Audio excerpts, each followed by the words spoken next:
အားလုံးပဲမင်္ဂလာပါကျွန်တော်တို့ code တွေကိုရေးတဲ့အခါမှာဘယ်တော့ပဲ join ချင်တဲ့ program မှာဖြစ်ဖြစ် error တက်တာဟာပုံမှန်ပါပဲဒါရှောင်လွှဲလို့မရတဲ့ဒီ programmer တယောက်ရဲ့ဘဝပေါ့နော်ဒါပေမဲ့ error တက်တဲ့အခါ program ကြီးတစ်ခုလုံးကိုရပ်တန့်သွားတာမျိုးမဖြစ်အောင်ဘယ်လိုကြိုတင်ကာကွယ်မလဲဆိုတာအရင်အရေးကြီးပါတယ်ဒါကြောင့်ဒီ video မှာ Python မှာ error တွေကိုစနစ်တကျဘယ်လို handle လုပ်မလဲဆိုတာကိုငါတို့ try except else finally block တွေကိုသုံးပြီးတော့ရှင်းပြပြီးတော့မှာဖြစ်ပါတယ်ဆိုတော့ကစလိုက်ရအောင်ပထမဆုံးတိထားရမှာကအမားနှမျိုးအကြောင်းပါပထမအမားကဘာလဲဆိုတော့ syntax error လို့ခေါ်တယ် syntax error ကတော့ကိုရေးတဲ့အချိန်မှာတဒါမားတာပေါ့ဥပမာ print ရေးတဲ့အချိန်မှာ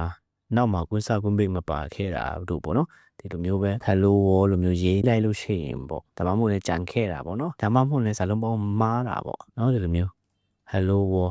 world ဆိုပြီးရေးလိုက်မယ်ဆိုတော့ဒီလိုမျိုးအမားတွေဆိုရင် Python ကအစကတည်းကနေ run လို့ရမှာမဟုတ်ဒါကို syntax error လို့ခေါ်တာပေါ့နော်ဒုတိယအမားတစ်ခုကျတော့ exception လို့ခေါ်တယ် exception ပေါ့ဒီကျတော့ကိုယ်ရေးတာမှန်ပေမဲ့ run နေတဲ့အချိန်မှာမှဖြစ်လာတဲ့ပြဿနာတွေပေါ့ဥပမာကဏ္ဍတစ်ခုကိုတုံညာနဲ့စားတာတို့ဒါမှမဟုတ်လည်းငါတို့ file တွေကိုဖွင့်တဲ့အချိန်မှာ file ကမတွေ့တာမျိုးပေါ့ဒါမျိုးဆိုရင် exception လို့ခေါ်တယ်ဆိုတော့ဒီလိုမျိုး error တွေကိုဖြေရှင်းဖို့ငါတို့ခုလေ့လာမယ့် try နဲ့ except ကိုသုံးပြီးတော့ဖြေရှင်းရပါတယ်ဆိုတော့ဘယ်လိုဖြေရှင်းမလဲဆိုတော့လေးကိုငါတို့ခုကုတ်နဲ့တက်တွေ့ကြည့်အောင်ဒါတော့ပထမဆုံးခေါင်းစဉ်တစ်ခုပေးလိုက်မယ်ပေါ့ try except ဆိုပြီးတော့ပေါ့နော်ဒါသူ့ရဲ့ example ပြတာပေါ့ okay h ကို in နဲ့ input ယူလိုက်မယ် enter your age ဆိုပြီးရေးလိုက်မယ်ဟုတ်ပြီအဲ့ဒါကိုငါတို့ print လုပ်လိုက်မယ်ကွာ print နဲ့ you are 8 years old ဆိုပြီးတော့ပေးလိုက်မယ်ဒီ code ကို run လို့ရှိရင်အလုပ်လုပ်လိမ့်မယ်ကြည့်အောင်ဒီမှာကျွန်တော်က28ထည့်လိုက်မယ်တွေ့လား you are 20 years old ဆိုပြီးထွက်လာတယ်ဒါကမှလည်းဒါပဲမဲ့နောက်တစ်ခါပြန် run မယ်နော်ဒီမှာကျွန်တော်ကတကူခုထည့်လိုက်မယ်ဒါဆိုရင်တွေ့လား error အနီရောင်ကြီးတွေ့လားဟုတ်တယ်နော်မကြည့်သူရဲ့ error တွေအများကြီးပဲဒီမှာ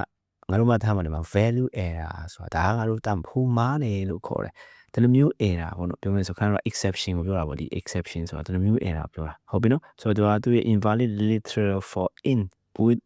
base 10ပေါ့နော်ပြောမယ်ဆိုဒါ integer ကိုအတိတ်ပဲ integer ကိုလက်ခံတဲ့နေရာမှာငါတို့ကဟို string တန်ဖိုးကြီးသွားထည့်လိုက်တာပေါ့အဲ့တော့အမှားဖြစ်သွားအဲ့ဒါကို value error လို့ခေါ်တာပေါ့နော်ဆိုတော့ဒီလိုမျိုး error တွေကိုဖြေရှင်းဖို့အတွက်ငါတို့အခုဒီ try except ကိုသုံးပြီးတော့ဖြေရှင်းရပါတယ်လို့အဲကြောင့်အခုဒီမှာသုံးမယ်ကွာဒီကောင်ကိုဖြေရှင်းဖို့အတွက်ဆိုတော့ try ဆိုပြီးရေးလိုက်မယ်ဒါက try except ပဲသူရဲ့ပုံတင်ကြီးပဲဒီမှာအဲ့ဒီ try ထဲမှာငါတို့ try block ထဲမှာငါတို့စမ်းချင်တဲ့ကုတ်ကိုထည့်လိုက်မယ်ပြီးတော့ except ဆိုပြီးတော့ရေးလိုက်မယ်ပြီးတော့အခုဘာ error ဖြစ်နိုင်တယ်လဲဆိုတော့ငါတို့ကကြိုတင်ပြီးတော့စဉ်းစားထားပေးဖို့လိုတယ်ပေါ့နော်ဒီဖဲမှာဘာ error ဖြစ်နိုင်လဲဆိုတော့ value error ပဲဖြစ်နိုင်တယ်ပေါ့အများဆုံးပေါ့နော်ဆိုတော့ဒီမှာ value error အဲ့တော့ငါတို့ကဒီမှာ except ပြီးတော့ value error ဆိုပြီးတော့ရေးလို့ရတယ်ပြီးရင်အောက်မှာပြီးတော့ colon လာမယ်ပြီးတော့အောက်မှာငါတို့ please put only number ဆိုပြီးရေးလိုက်မယ်ဆိုတော့ user ကအမှားရိုက်ခဲ့လို့ရှိရင်တောင်မှငါတို့ program ကမရပ်တော့ဘူးကွာဒီလိုမျိုး error ကြီးမပြဘဲနဲ့သူ့ကို error message ပေးပြီးတော့ဒီဟာလုပ်ပါဆိုပြီးသူ့ကိုပြန်ပြီးညွှန်ကြားချက်ပေးတာပေါ့နော်ဆိုတော့ဒါကို error handling လို့ခေါ်တယ်ဆိုတော့ပြန်ပြီးတော့ run ကြည့်မယ်ဟုတ်ပြီနော်ဒီမှာကျွန်တော်တခုပြန်ရေးလိုက်မယ်တွေ့လား please put only number တဲ့ဒါမဲ့ဒီမှာ error message တွေမှာပါလာဘူးနော်ဒါက try except ရဲ့အခြေခံအကျဆုံး error handling ပေါ့နော် error ကိုကင်တွယ်တဲ့နည်းနာဒါပေမဲ့အကေ၍ကိုယ့်ရဲ့ဒီ try block ထဲမှာ error ကတခုမကတက်နိုင်တယ်ဆိုပါဆိုဘလို့ပြန်ပြီးတော့ကင်တွယ်မလဲဘလို့လေးပဲဘာလို့လဲဆိုတော့ဒီ except ကအများကြီးသုံးလို့ရတယ်အောက်မှာဒီလိုမျိုးထပ်ထည့်လို့ရတယ်အဲ့ဒါကို multiple exception လို့ခေါ်တာပေါ့ catching multiple exception လို့ခေါ်တာပေါ့ဆိုတော့အဲ့ဒါကိုဘယ်လိုရေးမလဲဆိုဒီအောက်မှာ example နဲ့ပြမယ်နော်ဆိုတော့ဒါကိုခေါင်းစဉ်ပေးရအောင် catching multiple exception ဆိုပြီးတော့ဟုတ်ပြီနော်ဆိုတော့ဒီမှာကုတ်ပြန်ရေးကြည့်မယ်try နဲ့အောက်မှာ number နဲ့ဒီကုတ်ကအခု multiple exception error တခုမကတာကိုဖမ်းဖို့အတွက်ပေါ့နော်ရေးတဲ့ဥပမာပေါ့အမှန်ငါတို့က input လုပ်လိုက်မယ် enter a number ဆိုပြီးတော့ user စီကနေ number တခုတောင်းလိုက်မယ်ပြီးတော့အဲ့ဒီ number ကိုတခုခုနဲ့စားခိုင်းလိုက်မယ်ပေါ့10ဒါမှ number လုပ်လိုက်မယ်ဟုတ်ပြီနော် print the answer is ဆိုပြီးတော့တခုခုပေးလိုက်မယ်ပေါ့ you result ပေါ့နော်ဒီထည့်လာတဲ့ဟာဒီထဲမှာရောက်တော့အောင်ပေါ့ဟုတ်ပြီဒီမှာ error နှစ်ခုတက်နိုင်တယ်ပေါ့အများဆုံးပေါ့နော်ငါတို့ကုတ်ကိုကြည့်ပြီးတော့ပေါ့ပထမ error က user က integer မဟုတ်ဘဲတခြားတန်ဖိုးတွေရောထည့်နိုင်တယ်ဒီထဲမှာနောက်တစ်ခုကျတော့အဲ့ဒီထည့်လိုက်တဲ့တန်ဖိုးနဲ့ဒီ10နဲ့သွားစားတဲ့အချိန်မှာပြဿနာရှိနိုင်တယ်ဆိုရင်ဒါဆိုရင်ပြဿနာတစ်မျိုးဖြစ်သွား error နှစ်ခုဖြစ်နိုင်ချေရှိတော့အဲ့တော့ error တစ်ခုမကတော့ဘူးဒီမှာကြည့်အဲ့တော့ multiple exception ဖြစ်သွားပြီဆိုတော့အဲ့ဒါကိုငါတို့ပြန်ပြီးကင်တွယ်ဖို့ဆိုရင်ဒီမှာ except လုပ်မယ် ပထမတစ်ခုကဘာဖြစ်နိုင်လဲဆိုတော့ value error ပေါ့နော်ပြီးတော့အဲ့ဒါကို print နဲ့ please put only number ဆိုပြီး user ကိုတတိပေးလို့ရတယ်နောက်တစ်ခုဘာဖြစ်နိုင်လဲဆိုတော့ဒါကိုအရင် run ကြည့်မယ်ဒီအပေါ်ကုတ်ကိုခဏလောက် comment လုပ်ထားမယ်ပြီးရင် run မယ်ဟုတ်ပြီကျွန်တော်တစ်ခုခုရေးလိုက်မယ်နော်ဒါဆိုရင် please put only number ဆိုပြီးတော့ငါတို့ကို warning message ပြလာတယ်ဆိုတော့ဒီကောင်ကိုငါတို့ကင်တွယ်လိုက်ပြီဒီ error okay မမျောနေတဲ့ error နောက်တစ်ခုဒီမှာပြန် run မယ်နော်0ရိုက်လိုက်မယ်တွေ့လားငါတို့ error ပြန်ပြတယ်ဟုတ်တယ်နော်ဒီမှာကြည့်0 division error တဲ့ဆိုတော့ဒါ division error ပေါ့အစား error ပေါ့ division by 0တဲ့ဆိုတော့ဒါတစ်ခုတည်းမကတော့ဟုတ်တယ်နော်ဆိုတော့ငါတို့နောက်တစ်ခါပြန်ရေးပေးရမယ်အဲ့ဒီ error ကိုကင်တွယ်ဖို့လဲဆို except နဲ့ဒီမှာ0 division error ရေးလိုက်မယ်ပြီးတော့ print number cannot be 0ဆိုပြီးတော့တတိပေးလိုက်မယ် user ကိုဟုတ်ပြီဆိုရင်ပြန် run ကြည့်မယ်0ရေးလိုက်မယ်ကွာဒီခါကျတော့တွေ့ရ number cannot be 0 okay အဲ့ဆိုငါတို့2ရေးလိုက်မယ်ဒီမှာဒီ answer is 5.0ဆိုပြီးထွက်လာဆိုတော့ဒါငါတို့တစ်ခုမကတဲ့ error ကိုကင်တွယ်တဲ့ပုံစံပေါ့နော်ဆိုတော့ဒါကိုနားလည်ပြီဆိုရင်ဒီနည်းအားဖြင့်ဘယ်လို error တက်တယ်လဲအပေါ်မူတည်ပြီးတော့ကိုက်နေတဲ့ဒီပေးချက်ကိုငါတို့အတိအကျပြပေးလို့ရတော့ပြီ value error အတွက်ဆိုရင်ဒီမှာဒါလေးပေးမယ် division error အတွက်ဆိုရင်တက်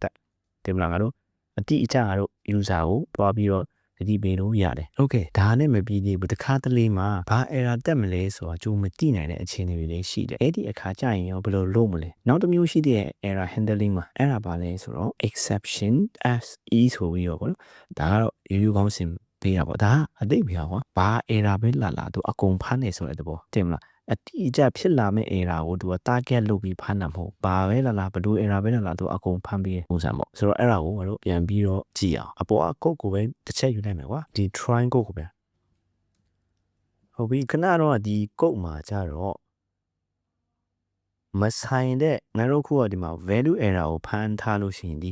ငါတို့လုံးလိုက်တဲ့ error က value error မဟုတ်ဘူးဆိုရင်သူကအနီအောင်စာလုံးကဒီမှာတော့ပေါ်လာတယ်နောက်ပြီးရင် error အကြီးကြီးပြလာတဲ့ပါ error လေးဆိုတော့အဲ့တော့အဲ့ဒီ error ကိုငါတို့ပြန်ပြီးတော့ဒီမှာကင်တွယ်ရတယ်ကွာဆိုတော့အခုဒီ exception ဆိုတဲ့အရာကဒီလိုမျိုးလုံးဆရာမလို့ဘာပဲလာအကုန်ဖမ်းပေးဆိုတဲ့အိပဲဘောနော်ခဏတော့ပြောသလိုပဲဆိုတော့အဲ့ဒါကို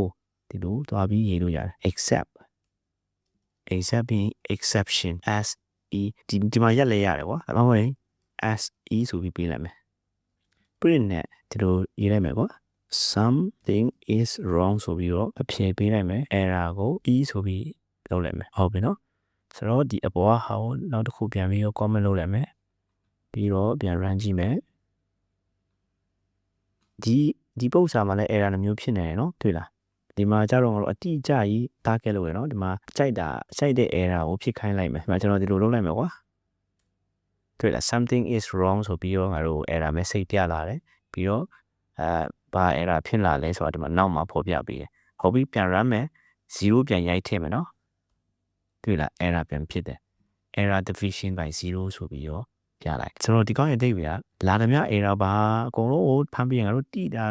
error ကိုလည်းဖမ်းပြီးမတိတဲ့ error ကိုလည်းဖမ်းပေးတာပေါ့နော်ဒါပေမဲ့အကြံပေးချင်တာတခုကြတော့တတ်နိုင်တယ်မှာဒီကုတ်မှာဒီလိုမျိုး error ဖြစ်နိုင်တယ်ကိုမျောလင့်ထားတယ်ပေါ့နော်အတိအကျစောင့်ပြီးဖမ်းတာပိုကောင်းတယ်ပေါ့အဲ့လိုမျိုးအတိအကျဖမ်းပြီးမှနောက်ဆုံးမှာဒီ exception ကိုတုံးတာပို့ပြီးတော့ကောင်းတယ်ပေါ့နော်ဒါအကြံပြုချက်ပေါ့ okay ဆိုတော့နောက်ဆုံးအနေနဲ့တစ်ခုရှိတယ်အဲ့ဒါဘာလဲဆိုတော့ error handling မှာ else နဲ့ finally ဆိုတာရှိတယ်ဒါ keyword ပေါ့နော် okay ဒါကဘာလို့ပေးတယ်လဲဆိုတော့ငါတို့ကုတ်ပဲကြည့်အောင်ကုတ်မှာကျွန်တော်က file ဖွင့်မယ်ကွာ file equal to open လုပ်လိုက်မယ်